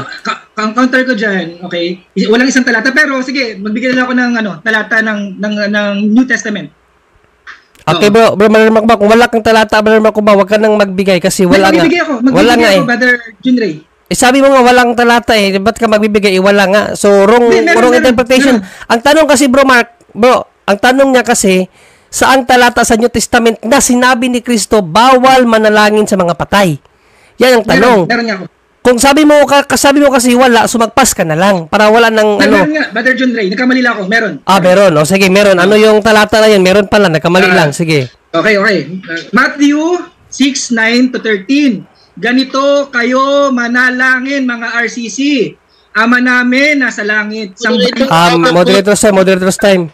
Hindi, ang tanong, okay, so ang tanong, Brother Marcumbaw, dalawan ang warning kasi klinaro na natin, tapos pinagpilitan mo pa rin yan. So, mali na nga yung sagot, inano mo pa ako, at ano ang tawag ng gilad sa Tagalog? Parang niloko mo pa ako na meron pero wala, pero hindi naman pala yun. Sabi na nga sa'yo, ang question, saan mababasa na sinabi, wag manalangin sa mga patay, hindi kung anong uri ng panalangin ang itinuro ni Kristo. Ang question kasi, saan mabasa sa New Testament na wag ipanalangin ang mga namatay. Okay, so hindi mo na-address yun. So, mayroon kang warning. Kasi kaganin, na-warningan na kita ng isa. Tapos ngayon, inano mo pa. So, warning 2 ka na. Isang warning na lang. Mababawasan ka ng isang minuto. Okay? So, next question tayo. Kasi ang ruling ng moderator doon is, accepted ko yung objection ni Brother Jando. Okay? So, Brother Jando, next question, Brother Jando. Hindi niya masagot. Okay, saan sa Old Testament ipinagbabawal na ipagdasal ang mga patay na? Sa Leviticus. Oo. Gawain kasi ng espiritista ang pagpanalangin sa mga patay. Sa Leviticus, hindi siya verbatim pero malinaw diyan na ang mga espiritista ay nananalangin sa mga patay na pinag-aagawa ng RCC. Huwag ninyong hanapin at magpahawa sa kanila. Huwag ninyong babalikan ng mga inaalihan ng mga time. Next question. By the way, Brother Jando, last 1 minute and 5 seconds. Tinatanggap mo na ba na ang Greek Septuagint, ang Latin Vulgate at ang King James Version 1611 ay hindi talaga 66 books kundi 73 books? Tinatanggap mo ba yun? Yes or no? Ay, tanggap na tanggap. Kung tanggap ko may 73, tanggap ko rin may 66 at may 39. Tanggap ko yan, Brother Jando. Wala tayong pagtatalo. May 39, may 73 at may 66. Next question. Last question, Brother Jando. Last question. At dahil tinatanggap mo na tinanggalan ninyo, ibig sabihin tinatanggap mo rin na kaya pala naging 66 na tinanggalan ninyo. Yes or no? Ay, no. Dinagdag, Brother Jando, no. Kasi dinagdag ninyo. Kasi nga hindi nga kinikilala ni Yahushua eh. Diba? Hindi na nga kinilala ng ating tagapagligtas. Brother Jando, yung Old Testament, hindi na nga sinabi na piniluma na nga. Okay, objection. May objection? Inamin na niya kanina, natanggap niya na 73 books talaga ang Biblia. Ang follow-up kasi ko sa kanya, tinatanggap rin ba niya kaya naging 66? Kasi ayon sa King James Bible, tinanggal nila noong 1885. Tanggap yun. Yes or no? Okay, so, Brother Marco, malino naman yun, no? Kasi mayroon ka kasing affirmation, bro. In-affirm mo yung katanungan kung tanggap mo ba na 73 ang original books ng mga Kristiyano. Tinanggap mo yan na walang pakundangan. So, ang naging follow-up niya kasi kung tanggap mo rin ba na binawasan lang yung 73 books. So, sumagot ka kasi ng hindi. So, nagkontrahan ka na doon. No? So, meron ka pang 10 seconds, bro, no? Oh, counter pa pala. Sige, ano yung counter mo doon? Okay. Ano yung counter mo doon? Nag-no ko, Brother Junrey, kasi tanggap ko yung 66, yung 39, tsaka 73. Malinaw yung pasagot ko, Brother Junrey, ha? Hindi lang yung 73 na tinatanggap ko. Tanggap ko yung 66, yung 79, tsaka yung 39. Ngayon, ano ibig ko sabihin tinanggap ko yung tatlo? Tinanggap ko na yan ay mga Bible na kung saan may kanya-kanyang nagkanon. Hindi yung tanong. Sige, patuloy. Ayun, wag mong sabihin na yung pagkanon nyo ang tama at mali yung sa amin. Tinanong nga kita, anong patunay mong mali yung 66, tama yung 73, wala ka na ibigay na patunay. Okay na. Brother Marco, okay na. No? So, ganito ang ruling ng Mr. Moderator. Kahit pa tanggap mo yung 39, 36, 66, 73, to the point, Brother Marco, na tinanggap mo yung 73 books, ibig sabihin, tanggap mo yung apokripa. Dilema sa'yo yan, Brother Marco. Okay? So, meron pang 10 seconds dito, no? So, ang objection ng katunggali mo, tinatanggap ko yun, na nagkontrahan ng iyong sagot. So, yung 10 seconds, ibibigyan kita ng 10 seconds na lang para matama mo yung kontrahan mo na sagot. Kasi, bagamitin ni Brother Jando sa'yo yun. Kontrahan ng iyong sagot. Tinanggap mo kasi yung 73 books. Ibig sabihin, tanggap mo yung apokripa. Lugi ka doon. Tapos, kinontra mo ngayon sa ikalawan niyang tanong. Ngayon, yung 10 seconds mo, itama mo yung kontrahan mo na sagot. Go ahead, 10 seconds, Brother Mark Cumbaw. Kung nakikinig si Brother Jando, sabi ko, tanggap ko ang mga apokripa, pwedeng kasaysayan at referensya, yes, pero hindi kinasihan. Okay, time na. Time 10 minutes is consume. Okay, so yun, medyo nagkainitan, no? So sa mga medyo nalito sa pinag-uusapan nila, dahil bago pa lang naka-tune in dito sa talakayang Brother Jando at Brother Mark Cumbaw, pinag-uusapan po nila ay patungkol po sa mga apocrypha books, no, na kung tawagin ito sa Catholic na katawagan, ito po ay Deuterocanonico o Deuterocanonical books, no, na pinatutunayan ni Brother Jando kay Brother Mark Cumbaw na ang mga libro na iyan ay talagang kabahagi ng Biblia yan at hindi idinagdag ng Katoliko. Okay, so yan po ang pinag-uusapan nila. Okay, baka nagulat kayo kung ano yung mga libro-libro nila na pinag-uusapan. Yan po yun, yung apocrypha books.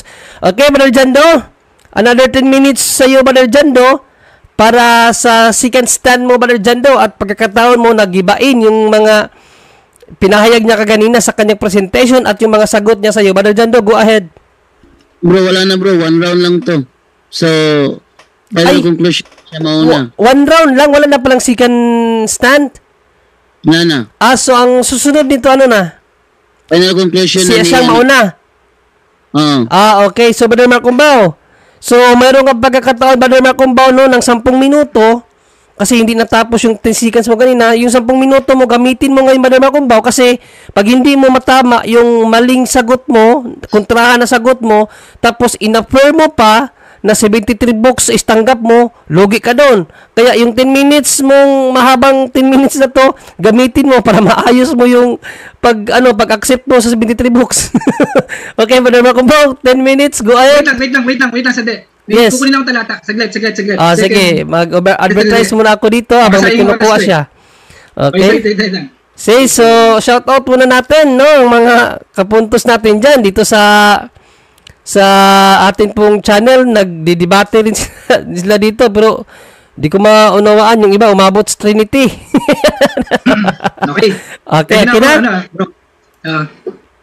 Okay, so, mag-start ka na? Yes. Okay, your 10 minutes will start, no? Kung magsasalita ka na, Brother Mark Cumbaw, go ahead. Okay, start na po ako, no? Simulan ko yung aking conclusion sa talata, no? 2 Thessalonians 2:2. Okay, ang sabi sa 2 Thessalonians 2:2, huwag kayong madaling makilos sa inyong pag-iisip at huwag din naman kayong mabagabag maging sa pamamagitan man ng Espiritu o sa pamamagitan ng salita o ng pamamagitan ng sulat na waring mula sa amin. Nawari bagang nalalapit na ang kaarawan ng Panginoon. Yung talata, may mga sulat, may mga aral, may mga lumalabas na chismis na pinag-iingat tayo. Ganun din ang sabi sa 2 Thessalonians 3:17. Okay? Pinag-iingat tayo sa mga lumalabas na kasulatan, sa mga chismis. Bakit? Kasi nga, na-anticipate na ng Holy Spirit, kaya itinuro na agad, inihayag yan sa mga apostol. Kaya ito na isulat. 2 Thessalonians 2:2, tsaka 2 Thessalonians 3:17. Okay. Linawin ko, Brother Jando. Ang pinagtatalunan natin, ang talakayatin natin, ang pinagtatalunan natin, yung Septuagint ay kinasihan, lahat ng aklat doon kinasihan ng banal na espiritu. Ang patunay na hindi, kasi may mga talata diyan na hindi katanggap-tanggap sa morality. Pag pinag-usapan ng morality, hindi katanggap-tanggap siya. Mga miracle na hindi kapanipaniwalang mga miracle. Mga kaganapan na kontra sa mga nakasulat na sa creation. Marami yan, napakahaba lang. Pasensya na po, nung inaaral ko nga siya, sabi ko nga, sobrang kulang yung 10, dapat 3 hours to. Kasi bawat talata, ibabangga natin sa bawat talata, sa ibang talata ng Holy Scripture eh. Mahirap yun lahat yun i-discuss sa ganito. Pero, binibigyan ko lang idea yung mga tagapakinig Mauna, sabi ko nga, anong mga nakasulat diyan na wala sa Holy Scripture na ikaliligtas? Sabi ko, sapat ang 66 books. May binabanggit si Brother Jando tungkol sa pag-ibig. Old Testament pa lang ay pag-ibig na eh. Yung Brother Jando, yung ang tawag ito, advice yung libro ni David Bernard, may pag-ibig doon. 'Di ba? Alam mo, hindi na kailangan ng apokripa kasi lahat ng kailangan natin para tayo ay maligtas, sapat yung 66 books. Bakit kailangan tanggalin ng apokripa? Bakit? Kasi nga may mga talata diyan na magiging espiritista kayo. Magiging materialistic kayo. Ang kaligtasan nyo sa pamamagitan ng pagbayad ng pera, ginagamit kasi yan ng RCC para pagkamkam ng pera. Magiging materialistic ang simbahan. Kaya hindi katanggap-tanggapan ng apokripa na yan. Ayoko nang pasukin niya ang ganyang napakalalim na discussion. Pero itong mga nakikinig sa atin, aralin niyo po yung apokripa. Makikita niyo may mga hindi katanggap-tanggap na talata dyan na hindi yan, malalaman niyo, mararamdaman niyo magsasalitang Holy Spirit sa inyo na hindi yan kinasihan, hindi yan karapat katanggap-tanggap sa banal na Espiritu. Sasabihin ng Holy Spirit sa inyo, hindi katanggap-tanggap yan. Basahin niyo, maging bukas yung isip niyo. Basahin niyo apokripa. Makikita niyo hindi katanggap-tanggap. Naniniwala ako, Brother Jando, linawin ko, naniniwala ako sa mga apokripa, maaring kasaysayan na totoong nangyari. Gaya ng Noli Me Tangere, ng mga history books, naniniwala ako sa mga bagay na gano'n, pero hindi kinasihan. Kasi sapat yung 66 books para tayo'y maligtas. Sapat yan eh. Kasi nga yung nasa Old Testament na, Brother John, ang dami kong binigay na talata, niluma na. Diba? Inaalis na nga eh. Hindi na nga pinasusunod eh. Bakit? Kasi sapat na nga yung gospel, yung ebanghelyo para tayo maligtas. Kaganapan ng Old Testament, shadow lang yung Old Testament eh. Tapos itong mga RCC, dagdag pa ng shadow, hindi na nga maimportante yung shadow eh. Brother Macumbao, moderators tayo muna. No? So, nag-direct attack ka na naman sa mga RCC. So, ad hominem yun. Okay? So, pasensya ka na, Brother Macumbao. Mababawasan ka ng 1 minuto kasi pangatlong warning ko na sa'yo to. Okay? So, kaganina, sinabihan na kita na 2 warning yun kaganina. Ngayon, ilang minuto na lang po ako? Saglit lang. Dahil 3 warning to, dinirekta mo, itong mga RCC, ad hominem yun. Okay? So, meron kang 4 minutes, 51 seconds na na-consume. So, babawasan ko to ng 1 minute. So, meron ka na lang 3 minutes and 51 seconds. Okay? So, sana, Brother Macumbao, matutunan mo na hindi mang ad hom. Kaya, nilagay ko ang rules na to kasi every time nakikipagtalakayan ka dito, hindi mo na maiwasan yung ad hom. So, tuturuan kita ng leksyon. Para next time, aware ka sa sarili mo na bawal pala ang ad hom sa mga ganito. Okay? So, bawas ka ng 1 minute at idadagdag ko ang 1 minute kay Brother Jando. So, mayroong 11 minutes si Brother Jando mamaya. So, meron kang 3 minutes and 51 seconds. Go ahead, Brother Macumbao. 3 minutes and 51 seconds. Go ahead. Malinaw sa Hebrews 7:18, Hebrews 6:8-6, ano sabi dito? Yung lumang tipan, naging walang hindi na sana hinanapan ng ikalawa, di ba? Ano na nga sabi dito sa palibasa talaga.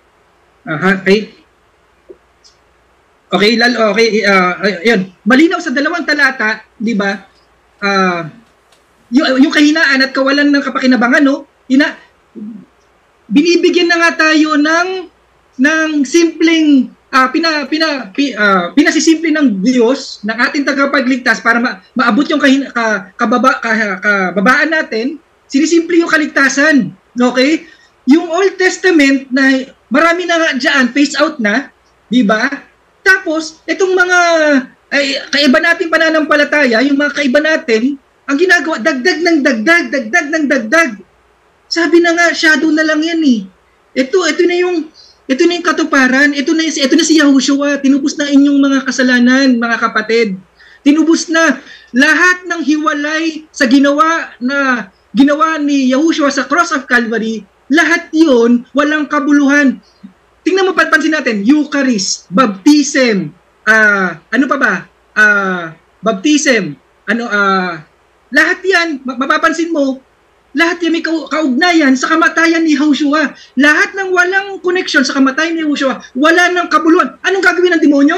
Anong gagawin ng demonyo? Lilituin yung tao? Hindi. Sacrament? Hindi. Ano tayo? Marami pang, yung mga kabispa, aralin natin yung pagbibigay ng limos, yung pera sa simbahan, yung ganito, ganire, ganiyan, ganun. Yung pananalangin sa mga patay. Para palabuin yung malinaw. Sinisimple na nga lahat ng ang ating kaligtasan labas sa ginawa ni Yahushua sa Cross of Calvary, walang kabuluhan na yan. Lahat yan wala. Kay Yahushua lang matatagpuan ang kaligtasan. Siya lang ang katotohanan. Siya lang ang buhay. Siya lang ang tagapagligtas. Siya lang ang Diyos. Siya lang, sabi nga sa Colossians 2:10 yata na magkamali, kumpleto ka na. Kumpleto tayo kay Yahushua. Walang kulang kay Yahushua. Ay, hindi kulang. Kulang. Kailangan ng apokripa. Kailangan ng sakrament. Kailangan ng ganito. Nilalabo eh. Yung simpleng kaligtasan na ginawa, simpleng ipaunawa ang kaligtasan sa tao, pinalalabo ng mga kaiba nating pananampalataya. Yan ang gawain ng Diablo. Yan ang gawain. Bakit? Marami pang pagagawa sa iyo ang demonyo para ma-divert yung pananampalataya mo sa tapos na ginawa ni Yahushua. Ida-divert saan? Sa sacrament. Ida-divert saan? Sa mga apokripa. Ida-divert saan? Sa pera-pera. Ida-divert saan? Espiritista. Ida-divert saan? Sa pagsamba sa mga santo, kay Maria, at sa mga kung saan-saan. Bakit ganyan? Bakit? Kasi yan ang gawain ng demonyo, ng Diablo. Pandaraya. Pandaraya. Ang pandaraya, alam nyo, mas maraming may impyernong nadaya, hindi dahil sa makasalanan siya. Dahil ang kasalanan, tinubos na yan eh. Tinubos na ng Diyos ang kasalanan. Tapos na tayo sa kasalanan. Alam mo, saan mas maraming may impyerno? Saan maraming mapapahamak? Dahil nadaya ng demonyo. Last 30 seconds. Oo. Maraming mga impyerno dahil nadaya. Sa Revelation, mapapansin nyo ang lingwahe ng Revelation, nadaya kayo. Yan ang pinag-iingat tayo. Na mukha siyang tupa pero naglalabang lobo. Mga bulaang propetang nagdadamit ng puti. Di ba? Puti pero ang loob, nicho, bulok. Yan yung, ano tawag dyan? Ano tawag dyan? Pandaraya ng Time. Salamat. Okay. The glory. Time yan. Maraming salamat, no, Brother Macumbaw. Kahit na hindi ka pa rin sumunod sa moderator, hinayaan ko na lang, no? Kasi huling banat mo na lang naman na yon. Umabot ka pa rin kay Maria, Santo, Demonyo, ewan ko sa'yo. Pero sige na lang, si Brother Jan doon ang bahala dyan. At ito, dapat 10 minutes, Brother Umbaw, no? Pero ayan, 9 minutes ang na-consume mo. So, talagang 9 minutes lang kasi nabawasan ka ng isang oras kasi hindi mo talaga mapigilan yung sarili mo na hindi mang-adhom. Nawa next time, Brother Macumbaw, bro, matutunan mo na wag kang lumagpas sa rules, no? Focus ka lang dapat sa topic. Next time sana para matuto ka, next time maiwasan mo yung mga bagay na yan. Okay, Brother Jando, bibigay ko sa yung 11 minutes para sa yung final conclusion, bro. So, the floor is yours, Brother Jando. Go ahead. Okay, thank you sa pagkakataon ko na itong magsalita. Unang-una, dahil sinagad ni masyado ni Mark Umbaw yung ating pasensya. No? Ipapaalam ko lang na huling debate na namin ito, ibablock ko na siya sa Facebook, sa Messenger. Ibablock ko na siya. Bakit? Ang napag-usapan namin, ipapakita ko sa inyo. Ayan o, tinan nyo. Oo. Ito. Papakita ko yung aming pinag-usapan na sabi, ito yan o. Yung chat namin o. Sabi ko, Umbaw, hindi is a negative form. Ako ang affirmative dyan. Patutunayan ko na ang tinatawag na mga sulpot na apokripa ay bahagi talaga ng Biblia. Yan ang aming tema. Wait lang.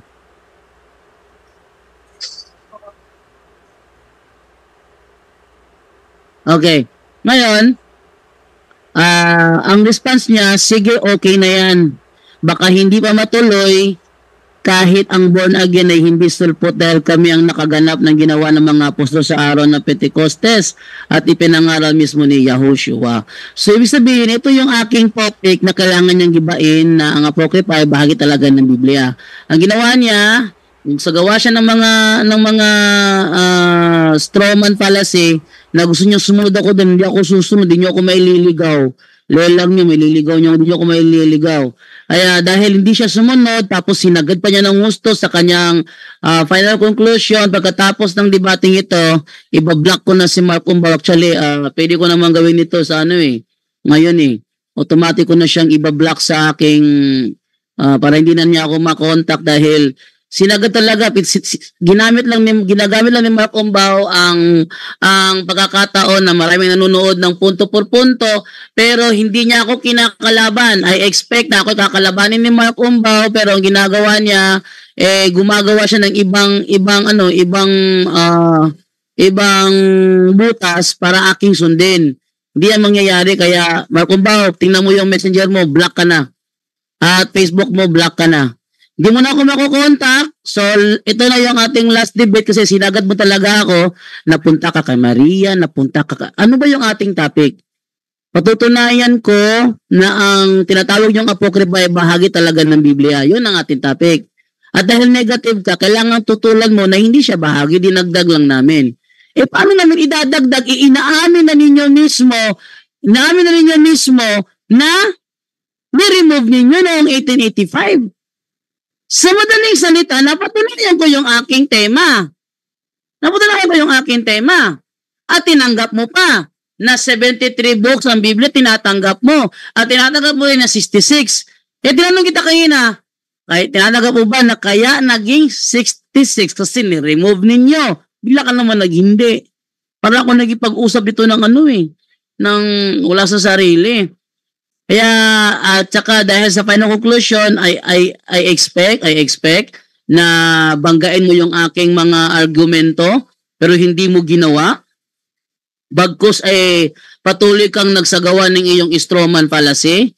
Ibig sabihin talaga sinasagad mo ang pasensya namin. Ginagamit mo lang ang programa namin para marami makapanood sa gusto mong ilabas na hatred. Hatred sa Katoliko. Pero ang sa akin na naman, mahalaga sa akin, napatunayan ko naman talaga kung saan inaamin naman ni Mark Umbaw na ang Septuagint, ginagamit niya ng mga Christian Bible writers. Katunayan, yung mga katanungan ko kanina, hindi niya nasagot ng tama yun Isa-isahin natin, yung aking mga itinanong sa kanya kanina. Ito yung patungkol dito. Tinanong ko siya patungkol dito sa Matthew 2:16 kung saan nag-decree si King Herod na paslangin yung mga innocent children. Yun ay propesiya mula sa karunungan ni Solomon 11:7. Wala yun sa Old Testament, yun ay nasa karunungan ni Solomon 11:7 at natupad sa Matthew 2:16. Tapos yung sinasabi sa Sirach 27:6 na ang punong kahoy ay makikilala sa kanyang bunga. Ginamit ni Kristo yun sa kanyang paliwanag sa Mateo 7:16 at 20. Kung hindi inspired yun, ba't gagamitin ni Kristo? Kung hindi inspired yun, ba't gagamitin ni Kristo? Ginamit ni Kristo Sasabihin mo, hindi inspired, ginamit nga ni Kristo mismo. Eto pa, yung sinasabi sa Judith 11:19, yung patungkol sa sheep without a shepherd. Yun, binanggit din ni Kristo yun. Sa Mateo 9:36, the people were like sheep without a shepherd. Binanggit din ni Kristo yun. Sabihin mo, hindi inspired. Eto pa, yung sa Tobit 3:8 at Tobit 7:11, patungkol sa 7 brothers. Yung 7 brothers, binanggit ni Kristo sa kanyang ebanghelyo. Sa Mateo 22:25, sa Marcos 12:20, at Lucas 20:29. Ginamit niya ang sinasabi sa Tobit 3:8 at Tobit 7:11 sa kanyang ebanghelyo patungkol doon sa 7 magkakapatid na may asawa. Lahat nag-asawa. Tanong, pagdating sa langit, sino ang asawa niya? Saan ginawa ni Kristo yun? Sa Judith. Sa Tobit 3:8 at Tobit 7:11. Last 5 minutes. Yung ano niya, wala talaga. Walang kalatoy-latoy. Ito pa. Yung sinasabi sa Karunungan 2:16. O kung saan sinasabi ni Kristo sa 1:18, sinusunod ng anak ang ama. O sinasabi yun sa Karunungan ni Solomon 2:16. Yun namang yung sinabi naman ni Kristo sa Lucas 21:24 na ang nabubuhay sa espada ay sa espada mamatay. Yung nabubuhay sa tabak ay sa tabak ang mamatay. Saan niya kinuha yun? Sirach 28:18.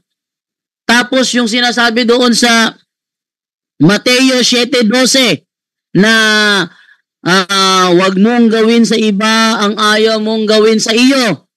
Saan niya kinuha yun? Doon sa Tobit 4:15. Wag mong gawin sa iba ang ayaw mong gawin sa iyo. Ang daming ebidensya. Inamin niya. Bahagi yan ng Biblia. Ay, bakit dadadag naman ni bahagi na nga ng Biblia? Pinakita ko kanina sa yung mga aklat ng Greek Septuagint. Nandoon yung Tobit, nandoon yung Sirach, nandoon yung Macabeo. Andoon. Tapos, nung gawin ng First Compiled Bible, yung Latin Vulgate, nandoon din. Paano idinagdag? Nandoon na nga. Kinuha lang eh. Para bang kinuha namin yung Genesis, kinuha namin yung Levitico, kinuha namin yung Exodo. Pati yung nandoon sa Septuagint na Tobit, Judith, Sirach, andoon na yun, kinuha rin namin. Paano kami nagdagdag? Nandoon na yun. Oh. Ha? Nandoon na yun. Ba't kami magdadagdag? Nandoon na nga. Bahagi na nga siya. Ngayon, ano nangyari?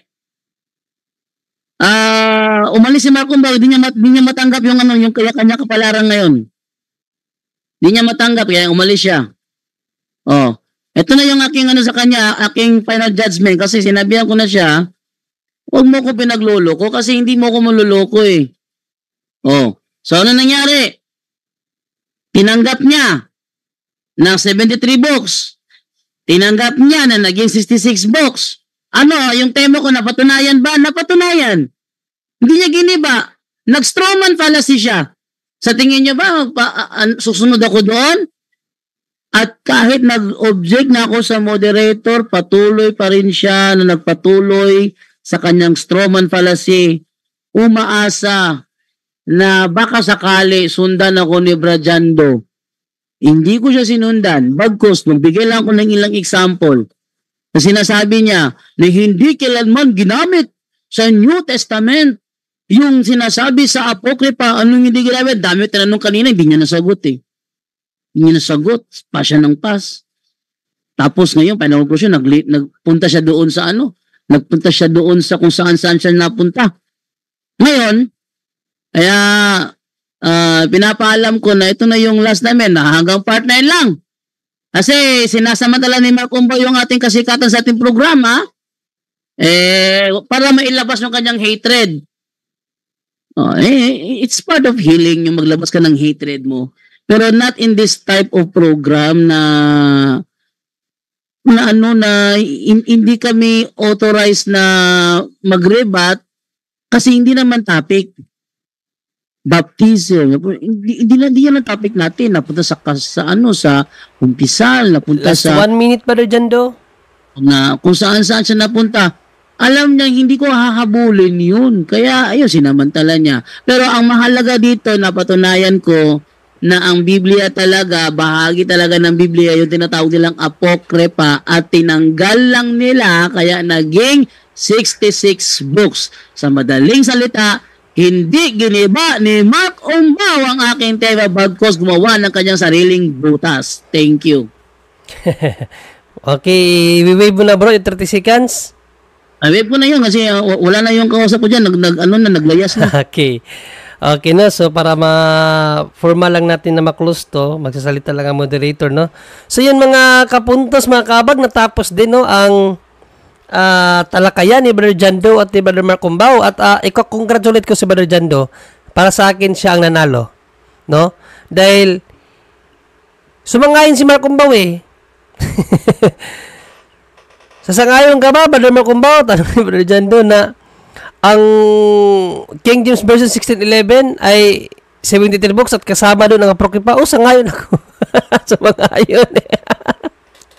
Tapos ang sunod na tanong, hindi na siya pumayag. Kaya nga, actually, tinutulungan ko pa siya na maunawaan niya mga tanong ni Brother Jando para masagot niya sana ng tama. Pero hindi niya nasagot ang tama. Kaya, congrats kay Brother Jando, no? Flawless victory. Sama si Brother Jando, wala siyang ginamit na reference para magiba yung stand ni Brother Jando. Kasi gumamit si Brother Jando ng reference. Ang gamit lang ni Brother Mark Umbaw, wala doon dapat igiba kasi hindi daw nakapagtayo. Hindi nakapagtayo? Nagpakita ka ng mga reference eh. Ano? So, yun mga kapuntos at mga kaabag, no? Ang nangyaring talakayan at sad to say, tinutulungan ko kasi Brother Mark Umbaw na matuto siya magdebate na sa sunod na debate niya kay Brother Jando. Kasi ako din kasi talagang hindi na siya maka-debate sa akin kasi inatsipwera ko na rin siya. No, pero ibang reason ko. Pero yung kay Brother Jando na nakita, tama si Brother Jando. Ginagamit na lang niya ang punto por punto para mapagsingawan ng kaniyang hindi ko ba alam ano bang ginawa sa kanya ng Katoliko, wala naman. No? Bigla na lang nagngawa dito basta lang makapaggawa. No, so tama lang 'yun na manggagamit kasi. So kung patuloy siya ng ganyan, nagpapasikat na lang siya sa kanyang kalaman, so much better na hindi na siya pabalikin. So congrats Brother Jando sa napaka matindi mong desisyon na yan kasi I'm sure mahirapan ka pag wala si Brother Mark Umbaw. Kasi hanapin ang dugo mo si Mark Umbaw. Jando. Ay, Brother Wendell. Congratulations din. Natawa ako sa pagpasok mo kanina kay James. Nataranta talaga. Ito nang iniwan mo na dahil naka-schedule ka ni Mark Umbaw. Tinawagan ko siya. Niya talaga ako sinagot. Sabi niya, mag-text ka muna kung sino ka. Nag-text ako. Bro Wendell ito, papasok ako. Di talaga niya ako in-accept. Dahil yung tanong mo lang na kung hindi Katoliko ang nag-compile ng Biblia, sino? Anong sabi niya? Si Atanasio daw. Katoliko yan. At pagkatapos nang wala ka na, sabi niya, sinasalungat mo umano si Atanasio na kasama mo. So, ibig sabihin, inaamin niya, Katoliko ang nag-compile. Tapos naglabas siya ng letra, Marcion daw. Uy, anong Marcion? Kanina si Athanasius. Ngayon si Marcion na naman. Naman talaga to. At yung kondisyon niya, dapat King James Version lang ang gagamitin. Walang referensya, walang history. Pero sabi niya, ang Katoliko ay natatag sa 1870. Ngayon sabi niya, King James na dapat sabi ko sa kanya, sige, King James lang. Saan sa King James Version na kinumpile ni Athanasius ang Old and New Testament one book? Nagalit na pikon. Tsaka isa pa bro dyan daw. Nagsisigaw na siya. Naririnig ba ako sa live niya? Kasi duda ko, din ako naririnig. Narinig ka. Nagmonitor ako dahil gusto ko rin papasok.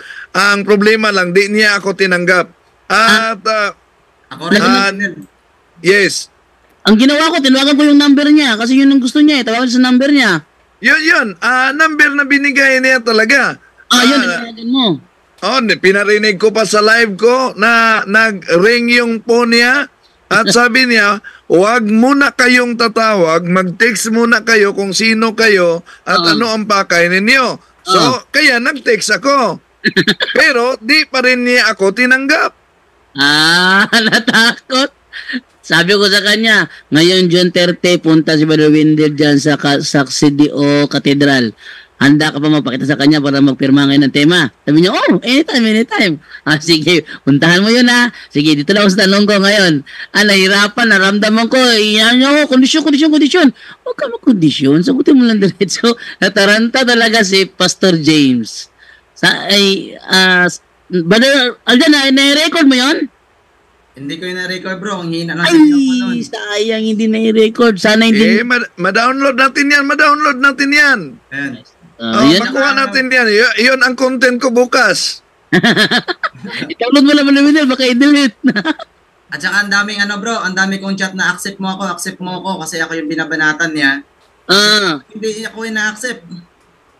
Yan na nga. Nataranta siya kaya na, pinasok ko na, nagbabay na lang. Ay hindi ako nagbabay Manuel, pinatay niya yung call. Pinatay pala niya. Okay. Dahil 7:42 na, umalis na lang ako. Balik lang ako sa studio kasi pinatay niya yung call, di niya masagot. Sabi ko sa kanya, ang tanong ko sa kanya, sabi mo kasi King James Version lang.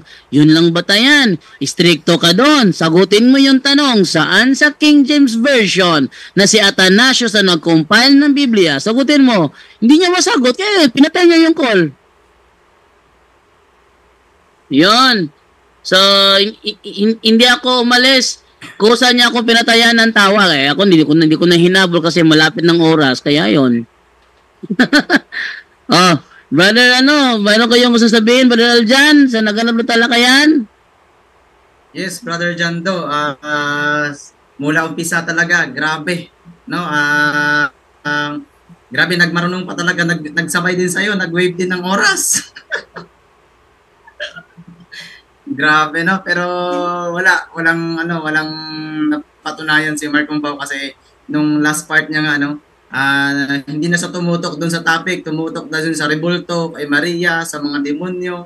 Wala na siya doon. Kaya tama na yung Brother John doon na umasa naman tayo, sabi nga ni Brother Juntre, no? Umasa tayo na si Mark Umbaw ay magiging Katoliko. Pero sa pinakita niya kanina, tama po kayo doon. Ginagamit niya yung programa natin para magpasikat. Parang ito rin po si Pastor James, no? Parang ginagamit na lang yung pangalan ni Father Darwin at ang mga CFD para din sumikat. Kasi ang bilis ng paglaki ng followers niya. Kasi dati sa 9,000, ngayon 16,000 na siya. Siguro mga isang linggo na siguro yun, bilis ng kanyang paglaki. Kaya ginagamit lang talaga nila ang programang ito para po sa kanila ring pag-angat. Yun ang mga Brother Jando at subukan natin makapagbigay ng komentaryo bukas, no? Kung maganda-ganda na yung boses natin ulit. Yun lamang po, Brother Jando, at congratulations po. To God be the glory. Hey, thank you sa iyo, Brother Aljan. Nandiyan po si Brother Romel. Baka may gusto sabihin si Brother Romel. Brother Romel? Ayan. So, okay. Maraming salamat, no? At isang napakagandang pangyayari ang nangyari ngayon dahil kahit na break na kayo ni Brother Macumbaw, no? Marami yung natuwa pa dito, Brother Jando. Dahil nakipag-break ka na sa kanya, maraming natuwa.